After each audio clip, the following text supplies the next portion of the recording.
Pour cette recette, vous aurez besoin d'huile d'olive, de pâtes, donc les pâtes de votre choix, hein, vous choisissez celle que vous voulez, ça n'a aucune importance, de crème fraîche épaisse, de lardons, de vache qui rit, de gruyère râpée. Alors soit vous le râpez vous-même et donc vous aurez besoin d'un tupperware, soit vous l'avez déjà râpé et c'est parfait.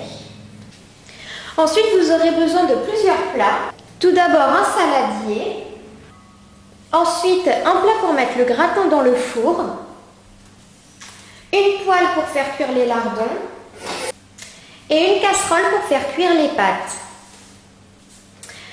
Alors tout d'abord on va faire cuire les pâtes et pendant que les pâtes cuisent on va faire cuire les lardons.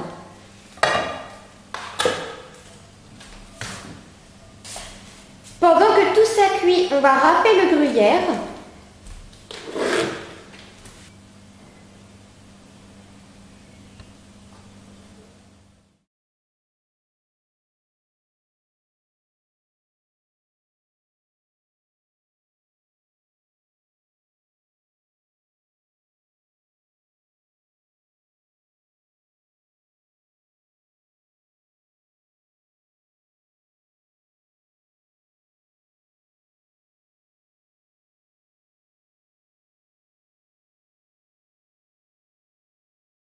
Une fois que vos pâtes sont chaudes, vous n'avez plus qu'à les mettre dans votre saladier. Surtout, il faut qu'elles soient bien chaudes pour pouvoir laisser le fromage fondre. Ça fondra beaucoup plus rapidement et ce sera beaucoup mieux. Ensuite, vous pouvez ajouter les lardons.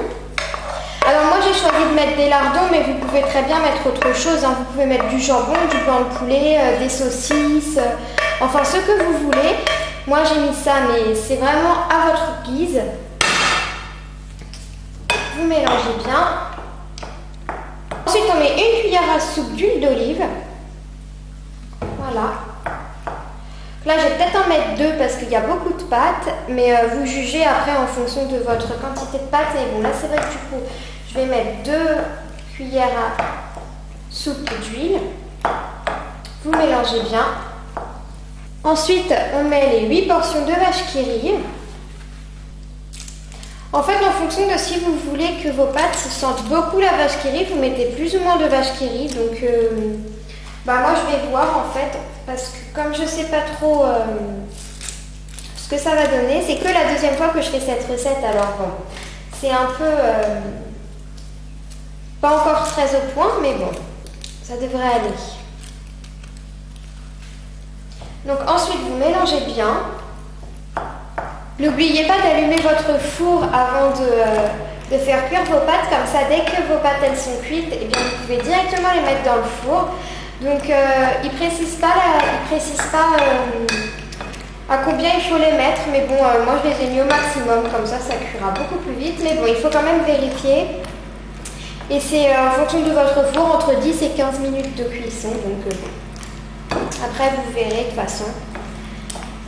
Bon, je crois que j'ai mis assez de fromage. Voilà, donc après, c'est vraiment en fonction de ce que vous décidez. Moi, je pense que j'en ai suffisamment, mais après, c'est vraiment comme vous voulez. Alors, ensuite, on met une cuillère à soupe de crème fraîche.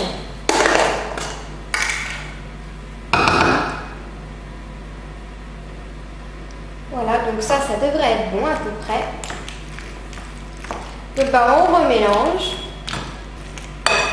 N'oubliez pas de saler et de poivrer. Généralement, je ne sale pas mes plats, donc après vous faites comme vous voulez. Moi, je vais juste rajouter un petit peu de poivre. Il ne vous reste plus qu'à mettre tout ça dans un plat.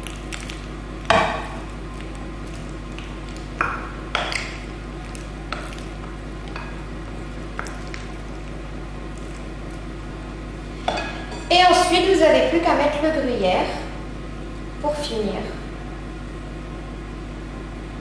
Donc en fonction de ce que vous voulez, vous en mettez plus ou moins.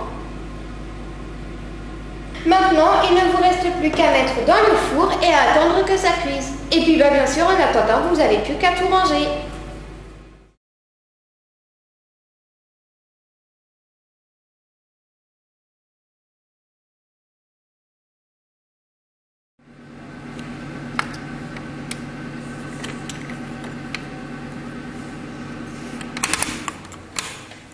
Je couperai le son de toute façon.